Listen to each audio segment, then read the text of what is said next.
Back here on the show one last time for the final segment on Brandon Aiyuk and the Pittsburgh Steelers. Could there be something there, some sparks flying between the two sides? I'm going to get into that, but first, for the last time, I want to remind you guys one more time, if you have any questions, comments during this live show, to please use the tip and donations link down below at gsmcpodcast.net. It makes sure I'm able to see any questions, comments that you have over here to my right in the chat box. Maybe give me a question, make it more of a conversation, a discussion. I always try to make the last segments more of a discussion. So if you're able to do that, again, the tip and donations link is gsmcpodcast.net. A big thanks from me and the network anytime you guys are able to donate and use that link. And in saying that, I'll dive into the last topic around the Steelers, which have become the story of this offseason, really. I'm really not used to talking in general about the Steelers with my friends or anything like that because they usually just keep quiet. And it's funny now that I have a podcast, right? They have the most active free agency of my time being a fan, which is great. It gives me more things to talk about. And now it's this story about Brandon Aiyuk and the Pittsburgh Steelers. Funny enough, I love the way that Brandon Aiyuk acknowledged the meme that he looks like Mike Tomlin just with a bunch of hair. And honestly, once you see it, you can't unsee it, how accurate that sentiment is and how accurate those pictures are. I love the way that he acknowledged it and tweeted at Mike Tomlin. I think yesterday or yesterday, that, he added him and he said that, he said, at Coach Tomlin, they say we twins, what you think, and then gave him the eyes emoji as well. And that all sparked or really supported the idea that Ray Fittipaldo of the Pittsburgh Post-Gazette was harping on during his live chat yesterday as well. And while he was on there, a lot of people in that live chat asked him about the Steelers' activity in acquiring another wide receiver because they obviously traded Deontay Johnson away. So they're going to need a very good number 2 or a 1A to George Pickens as well. Tyler Boyd has been voiced there. Now Brandon Aiyuk's thrown in the mix. I think today I also saw some rumors or just some whispers about Terry McLaurin also being a potential target. That was all mentioned. Fittipaldo replied at one point when he said, the Steelers are doing their due diligence with the trade market. And you get that quote on top of, I should have wrote it down, but I'm almost certain it was Gary Dulac as well that also said that when they asked him about the Steelers' wide receiver activities, that he said, or they asked him about Mike Williams. I apologize. He said they asked him about Mike Williams and how interested the Steelers could be in him. And he said, yeah, that there's interest, but they could be looking at a bigger catch in free agency or in a trade.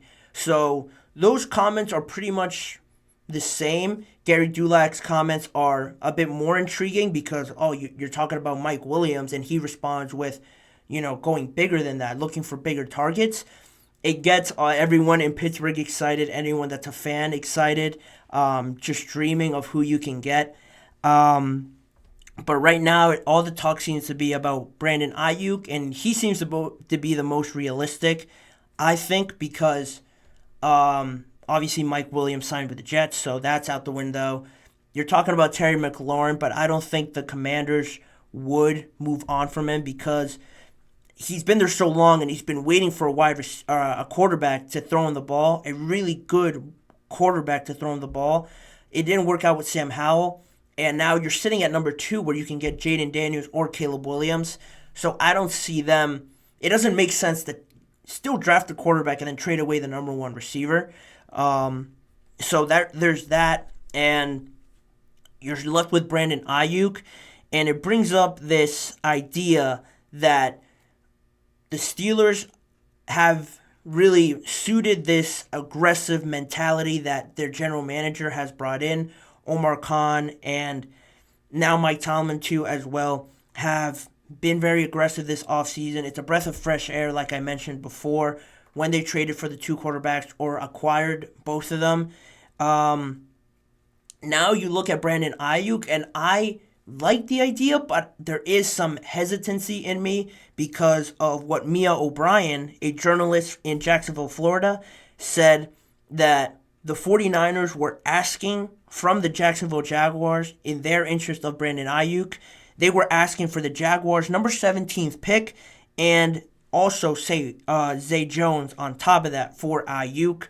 And the Jaguars thought it might have been too much. It was too steep of a price to go through with it. And that kind of gives you a ballpark of where the 49ers are looking at. They have a great young receiver in Brandon Aiyuk. Obviously, they would love to keep him, but you have the money talk. Can they afford to keep him? And you have the Super Bowl where Brandon Aiyuk's relative posted on social media that, he didn't like the way Aiyuk was used at all, barely getting targeted and stuff like that in the Super Bowl. You have that aspect of it. So does Brandon Aiyuk want to sign with the 49ers again? You have that. So it kind of feels like he won't be on the team, but if the 49ers are asking for that much, they don't have to trade him. They don't have to get rid of him. So they could hold firm. If nobody meets their price, then it stinks for everybody else. That's the price. We're not moving from it. You take it or you leave it with Brandon Aiyuk. And if you're asking that much for the Steelers, or from the Steelers, I should say, I think that could be a deal breaker. With the Steelers, I think the important thing to remember is to not just be so eager to make a move. You get this adrenaline from seeing the moves that the Steelers have made with Justin Fields, obviously, Russell Wilson, and stuff like that. You now get an opportunity to see Brandon Aiyuk, and you're like, oh, you have to go get him. You have to go get him. You need a wide receiver. Let's keep this momentum going. We're getting everybody that we thought we could, or we didn't even imagine we could get. Now there's a real possibility. You have to also take a step back and really think about, what you're giving up with this deal, because if you're giving up the number 20 pick, you could draft your own wide receiver. I'm not saying you're going to find someone maybe to the level of Brandon Aiyuk, but there are a lot of good receivers in this draft, and you don't want to reach. I understand that, just because you need a wide receiver, but you could wait till the second round and do that. And the way the 49ers are asking other teams for this wide receiver, it could be too steep. And on top of that, you still also have to pay Brandon Aiyuk if he does come on the team. SpotRack has Brandon Aiyuk's market value at around $24 million per year. So you're already giving up a lot, and you're most likely going to have to pay at least $20 million per year for him. On top of, it's still a while away, but George Pickens is still going to want most likely a good contract, so you have that. And all of that wrapped up together doesn't really seem to me as the best interest for the Steelers going forward. For another example, if you look at A.J. Brown just a couple years ago when he was traded to the Philadelphia Eagles, they were able to wait it out. I'm not sure if they had talks prior to draft day when they traded him, but they waited till the draft and waited till things got kind of hot, and they traded for him, and the Titans almost just took whatever they could get from the Eagles. They traded A.J. Brown for a first and a third-round pick that year. So, if you're talking about a first-round pick, just that, and maybe a late-rounder, you could convince me, but not a first and one of your receivers. I don't really see that as making too much sense. You're adding more quality, but the quantity goes down, and Aiyuk's not going to be in there every single play. He's going to have to take a rest, and your depth kind of takes a hit by going that route. So I'm not really a fan of that, but you can't deny the kind of player Brandon Aiyuk is. If you could get him at a cheap, Omar Khan has pulled off amazing deals for the Steelers just with the Bears.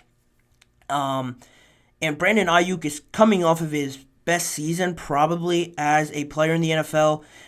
75 receptions, over 1,300 yards, and 7 touchdowns. So you think about that and what that could mean, not only to help Russell Wilson and Justin Fields, but having that all world wide receiver that can do a little bit of everything would go a long way to complement George Pickens as well as adding to this offense overall, which they seem to have really focused on. And I love the idea of doing that, but I don't want them to overdo it and play their hand too much and give up something that could hurt them going forward. I like the idea more so of Tyler Boyd if I am to give an alternative to Brandon Aiyuk.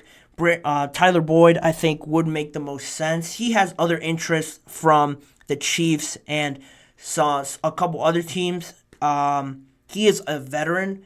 He's about 30 years old now, and he is from the Pittsburgh area.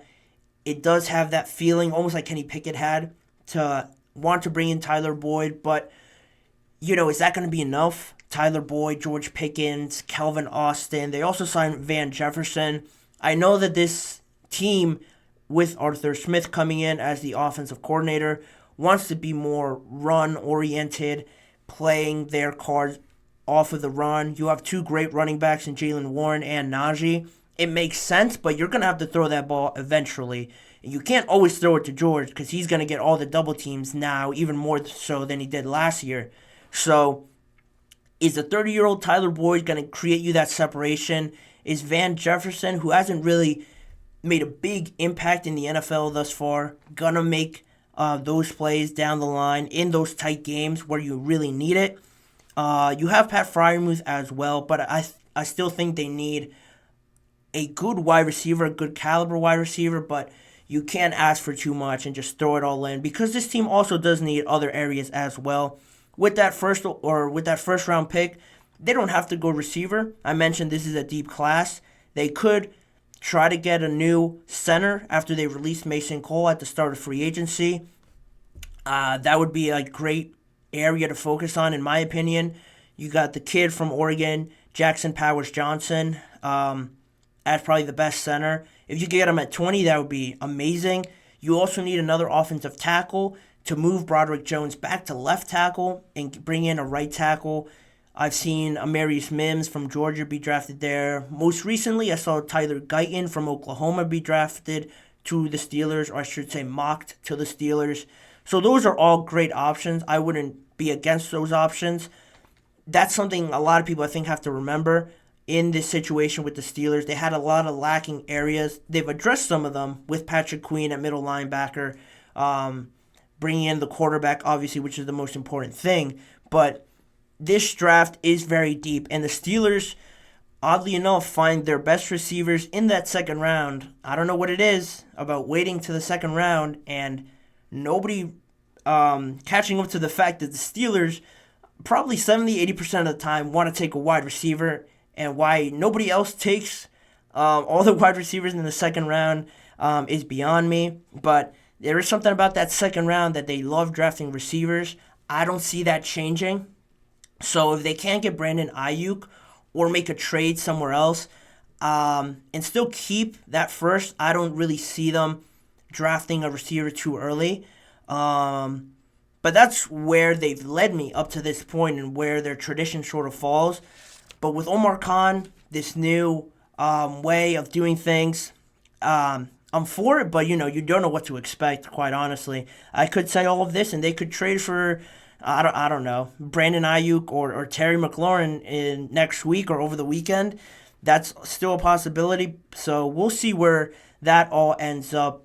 It's exciting to see, like I mentioned, I am a Steelers fan, so it is exciting to guess and speculate where this is all going, but I just want to see things be finalized like they have been. So that's that. Brandon Aiyuk is an option, but that's all he remains until things get worked out. And with that, I will put an end to that segment, and it will take us to the end of this show.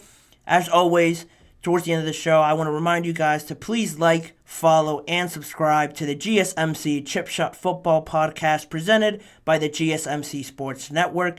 Make sure to also follow the network on Facebook, Instagram, X, and TikTok for more of this network's content.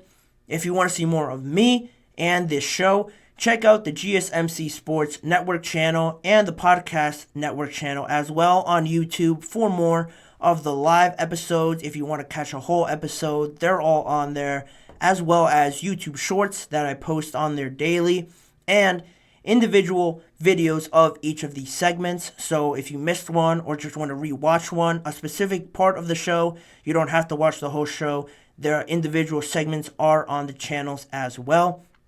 And as always, tune in every weekday at 6:30 p.m. Eastern Time for more football and NFL conversations with me, Manny Maradiaga, as your host. Thank you guys again for tuning in, and I'll see you guys again same time tomorrow.